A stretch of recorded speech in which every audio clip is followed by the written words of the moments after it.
Mario Kart Double Dash, the one where they really need to wear some knee pads. It's also the first Mario Kart that I ever played growing up, and trust me, I played this game for hours on end with my brothers. We would play until our thumbs were bleeding, which makes me the perfect person to rank all 32 races in Mario Kart Double Dash. What's that? Oh, there's only 16 races in Double Dash. Oh. Sorry about that one, folks. Game Guy's not too good with the whole numbers thing, but that's why in true Double Dash fashion, I'm gonna be tag teaming this video with a counting expert. Trust me, he is the best. He knows every single number. But before we throw it to him, I do want to mention that at the end of the video, I will be ranking all of the cups in this game based on my rankings from the overall course list. With all that said, let's throw things to our counting expert to get things started. Thank you so much, Game Guy. It's a pleasure to be here helping you count down your top 16 best Mario Kart Double Dash courses. We're gonna start off with one of my personal favorite numbers. Number 16. Starting off with number 16, we have Mario Circuit. This race is fine. There's nothing too bad about it, but there's also nothing that stands out about it to me. There's a chain chomp, I guess, and a tunnel. There's some Goombas. To me, this race just checks the box of race around the castle grounds. That has to be present at least once in every Mario Kart game. It doesn't do anything to build on that concept and make it different from what we had seen in the past. In the N64 version, there is that neat little Easter egg where you could drive into the section from Mario 64 where you start the game. This race has nothing like that. I just think Double Dash would have been the right place to build on that concept and maybe have a race where we could drive through the castle. Missed opportunity. You know, 16 is great, but I gotta give it up for the next number on this list. Game Guy, we got number 15 now. At number 15, we have Mushroom Bridge. There's a reason this race hasn't popped up as a retro track since Mario Kart DS. It's because it's just not that strong compared to the other courses in this game. The layout of this course is a bit underwhelming. All the curves are very gradual, so it doesn't allow for too much drifting. Atmosphere-wise, it's fine. It's just kind of a city during the day. There's this pipe shortcut at the start of the race. It's a funky little novelty, but it appears to be absolutely pointless. Someone tell me in the comments section why you think this is here and why you think you might choose to use it. The main thing this race has going for it is its iconic bridge frame shortcut. This is a really satisfying shortcut to try and land. I've been playing this gem for years, and I'd be lying if I told you I was able to land this shortcut every single time. I've seen videos online of people doing this sort of thing on real bridges on their bicycles. I just don't know how they're not dead. Everyone's favorite after that, we got number 14. At number 14, we have Bowser's Castle. Notably, this is the first course on this list that hasn't appeared in any other Mario Kart outside of Double Dash. Maybe we'll see this course return eventually, but if I had to make up a guess of a reason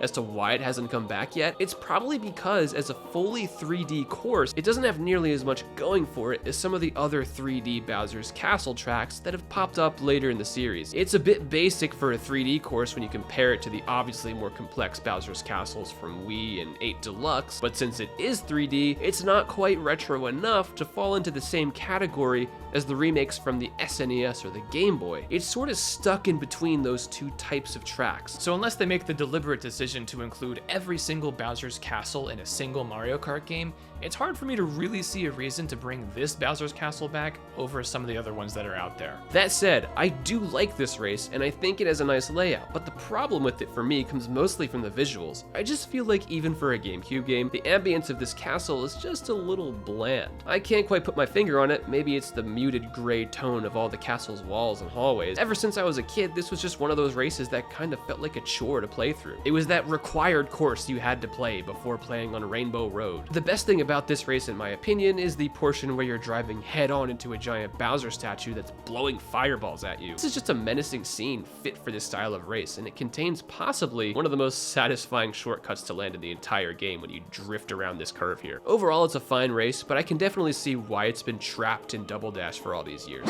Some people think this number's a little unlucky, maybe a little scary, so viewer discretion. Number 13. At 13, we have Luigi Circuit. Yeah, I said it. Luigi built a better course than his brother in this go-around. This is the obligatory Mario Kart get-to-know-ya course. First-time players will almost always start here, and Luigi knew that when he was designing his course, so he kept things simple. An introductory level design will obviously keep this race from soaring as high on the list as some of the other races, but there is a really cool detail that I think keeps this race from finishing in the back of the pack. When you play on 50cc, you can clearly see that there's this large course divider that splits up the two sides of the track so that you can't cross over and slam into the racers heading in the opposite direction, who are either further ahead of you or way behind you in the race. Once you graduate to 100cc and beyond, this barrier is removed and all we have is open road and head-on collisions. I appreciate this touch because it feels like the game is acknowledging that once you move on from 50cc, it's time to take those training wheels off. The added chaos that comes from removing that traffic barrier in the higher CCs helps keep Luigi's Circuit from being that course that just makes you groan when you have to play it because it's way too boring and easy. Kudos to Luigi for building a nice first course for this game. Things start to get a little weird now. We're dropping the teen. We got 12. In 12th place, we have Mushroom City. This is a downtown Mushroom Bridge at night situation. I mean that literally because you can see Mushroom Bridge lit up in the background. This race takes all of the traffic from Mushroom Bridge, tosses it into a downtown city area at night, and that's the race. Generally, I think this race works a lot better than Mushroom Bridge. It has multiple different paths you can choose to take, which keeps the race interesting. I always end up taking this little shortcut, though I'm unsure about how much time it really saves. This is also another course that never appeared in any other Mario Kart games but Double Dash. I don't think that's because it's a bad course. It could just be that there are better nighttime city courses out there, like Moonview Highway, for example, or Toad's Turnpike. Or maybe it is a bad track. 12 is fine, but after that we got 11, baby. Oh yeah, we got them. At number 11, we have Dry Dry Desert. Even if you haven't ever played Double Dash, you should at least know Dry Dry Desert because it's in Mario Kart 8 Deluxe, remastered and looking good as new. I like this course. Each lap is like its own desert adventure where you go from weaving back and forth on these tight desert turns to avoiding a giant sand trap to avoiding literal tornadoes before making it to the finish line to do it all over again. I think the desert atmosphere is well done here, and anyone who likes the desert theme from Mario games should find some enjoyment in this course. Playing this game now in the age of Mario Kart 8 Deluxe, it's easy to look back at this and just say it's your run-of-the-mill desert course. And it's worth pointing out that at the time that Double Dash was released, and it was kind of the only 3D Mario Kart at the time, and it only had 16 courses as opposed to the 96 we're about to have in Mario Kart 8 Deluxe, this track was the 3D desert track. Dry Dry Desert plays the important role of anchoring the first cup in the game, and I think it does that job nicely. All three of the other races in the cup have more colorful, friendly themes, and to cap a cup like that off with the more thematically hazardous desert course is a nice touch. All right, we're making progress now. We're over the first hump, and the next one is most definitely 12. 10.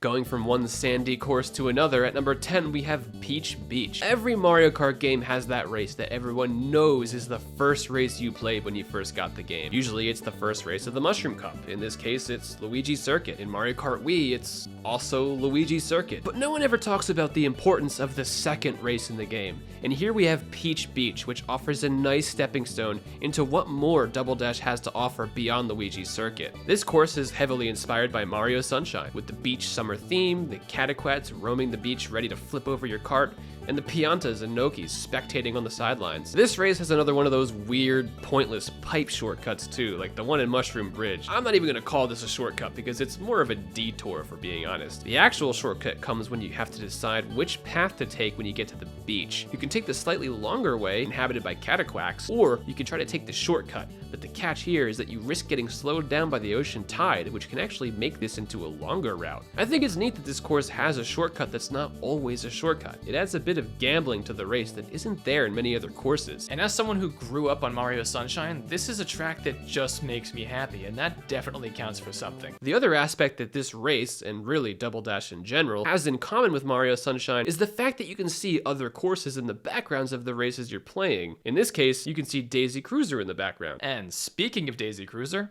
no more 2 digits anymore, game guy. We're down to single-digit numbers. And the first of the single-digit numbers, when going backwards from 16, we got a nice 9.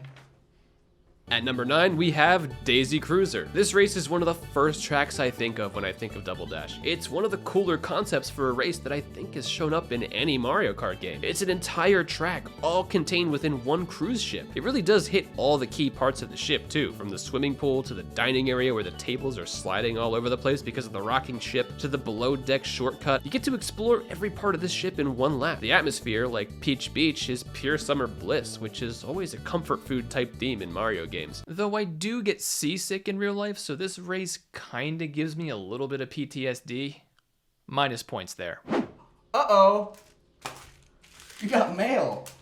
It's number 8.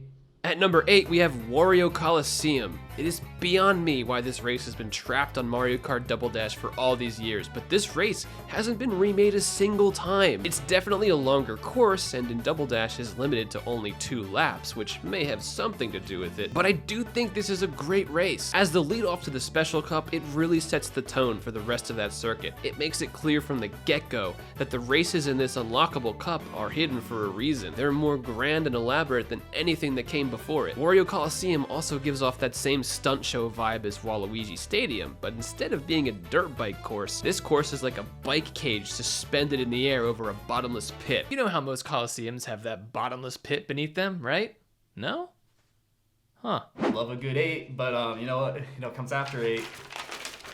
We got 7. At number 7, we have Sherbert-Land. I have a soft spot for ice levels. Some of you may already know that from how I ranked Iceland at the top of my Mario Kart 8 Deluxe DLC Wave 2 ranking video. And Sherbert-Land is no exception to the rule. I love the Winter Wonderland atmosphere that this course brings and all the broken challenges that come with it. I feel like this course is kind of a love it or hate it situation. Not everyone likes the slippery turns that complicate drifting, the ice skating Shy Guys who barrel into you, and the Mr. Freeze course hazards, but I think those all play an important part in making this race into the challenge that it is. It can be tough when you're trying to navigate around the Shy Guys and icebergs while sliding on ice and trying to avoid bananas and loose green shells and oncoming traffic. And this can make for some pretty frustrating moments, but hey, what's Mario Kart without some throne controllers here and there? After that one, you know what we got next? We got a fat 6. 6. We got 6.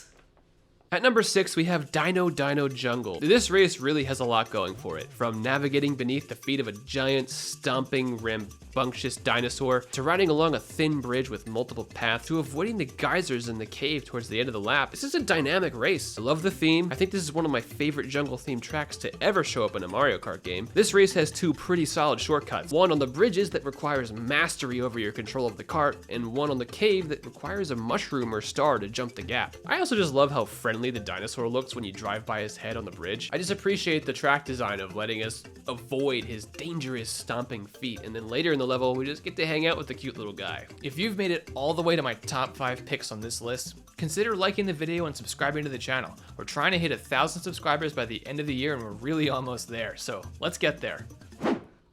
Everyone knows what comes after 6. It's the next. It's the one after 6. It's the one after 6. At number 5, we have Yoshi Circuit. There's a reason this race has shown up in 4 Mario Karts. It's actually 5 if you count the Wii U version as separate from the Switch version. This is one of those classic races that just has everything you need in a Mario Kart race. It has a great course layout with tons of curves and places to drift that keeps you engaged in the race, because if you don't pay attention, one of its many turns will creep up on you and you'll slam right into the wall, or a piranha plant will just gobble you up. The race has 2 awesome shortcuts, one mushroom jump right after you start the race, and one harder to reach tunnel, which actually goes under the map. And on top of that, the course is just a happy-go-lucky track that's shaped like a Yoshi. I mean, who wouldn't love that? You can't count down without number 4. Am I right, baby? Come on. At number 4, we have Waluigi Stadium. This is another race that just feels purely chaotic through and through to me. This is like a crazy stunt dirt bike arena with jumps and obstacles and fire and mud. And it's combined with the craziness of the items and the AI. The music really pairs well with the chaos in this course and really feeds into the intense feeling you get when you drive this track. I love the little half pipe section with the piranha plants coming in and out of the pipes, and this race has one of the best finish lines in the whole game. To finish out each lap and finish out the race, you have to do one last stunt bike jump over a gap and through a ring of fire. It really feels like the perfect conclusion to this course, and I would even say it helps this track stick the landing.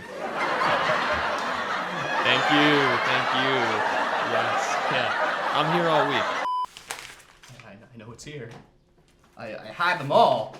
I've done this counting before. I got this! I got this! Okay? Okay, I got this. It's in here somewhere. I know what comes after 4. It's coming. Number 3. Yeah, we got a 3. At number 3, we have Rainbow Road. Rainbow Road is great in every Mario Kart game, so are you really surprised to see it this high on the list? A neat detail about this particular version of Rainbow Road is that it takes place above Mushroom City. This actually has some pretty dangerous implications. What happens if Lakitu fails to catch us when we fall off the course? I guess it doesn't bother me too much. It just, why would you not think about that when you design the track? This road has all the typical Rainbow Road elements we've come to expect over the years, plenty of ways to fall off the course, dazzling art design, and a rockin' soundtrack. I think the Double Dash Rainbow Road music might be my favorite Rainbow Road music, second to maybe the Wii version. Another little detail I like about this version is the rainbow items you see floating around the outside of the course. That's an interesting touch. Also a neat detail of this course is that the shooting stars will actually land on the course, and then you can pick them up and use them as a star power-up. I don't think that's popped up in any other versions of Rainbow Road. The overall course layout is pretty solid too. I think the zigzag turn sequences are pretty solid. The really long boost panels are kind of unique. And there's the part where you get launched up through the chute back to the top of the course. That's kind of neat too. Interestingly enough, this is the 4th and final race on this list that has never appeared in a single Mario Kart outside of Double Dash. I personally think this is a great version of Rainbow Road that does its job of anchoring these 16 courses in style. It would be cool to see this version brought back in either Mario Kart 8 DLC or a future Mario Kart. I'd love for them to eventually give us a circuit that's 4 different Rainbow Road tracks from throughout Mario Kart history. That would be a pretty neat concept. And now we're down to the final 2 courses on this list. It's between Baby Park and DK Mountain. We're actually going to be skipping ahead and revealing number 1 right away, so as not to spoil it by revealing number 2 first. Did he just say he was gonna skip a number? He's just gonna skip it and go to the last one? Game Guy, I don't think you understand the importance of hitting every number on this list, Game Guy. You can't just skip numbers, Game Guy. It's not like that. You can't just go from 3 to 1. We don't do things like that. There are rules in this society, Game Guy. You can't make your own rules. I'm the expert. Me. You're not the expert. You're not the expert. Drumroll, please.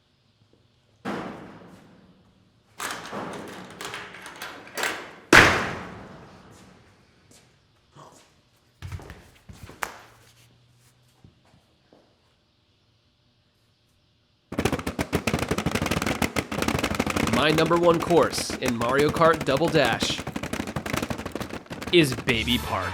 Congratulations, Baby Park. You win this really cool Mario Kart trophy that's actually kind of nice. Huh.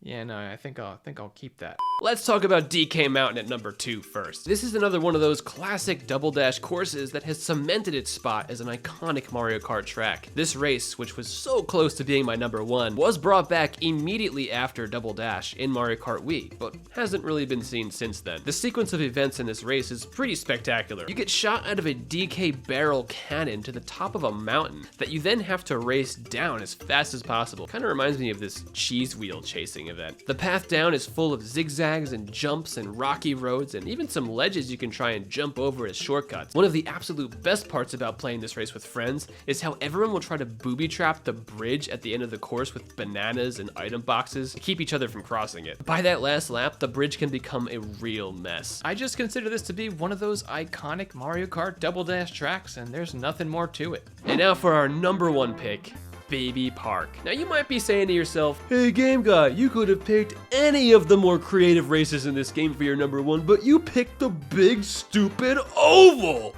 And to that I say yes. I did pick the big stupid oval, and I am proud of it. The simplicity and the size of this course are exactly why it ranks so high on this list. The small course size and expansion to 7 laps rather than the usual 3 creates a chaotic item storm that's sure to cause even the most diligent of Mario Kart players to fumble this one at some point. Literally, it doesn't matter how good you are at this game. You could lose to your friend who always gets last place because of how chaotic it gets. When you drive this race, you'll be dodging or getting hit by green shells, Bowser shells, shells, bananas, fake item boxes, big bananas literally every 2 seconds. I know this course is special because it's the only course from any Mario Kart game that always gets a collective Yes! from everyone in the room when you're about to play this one. You know how earlier in the video I was talking about that nice gradual increase of difficulty that happens when you first start out in a Mario Kart game? Yeah, well, Baby Park just takes that concept and throws it right out the window. If you do start with the Mushroom Cup, Mario Kart Double Dash quickly goes from tame beginner races in Luigi Circuit and Peach Beach to the complete storm that is Baby Park, all within 3 races. The game basically says to you, hey, did you enjoy the tutorial?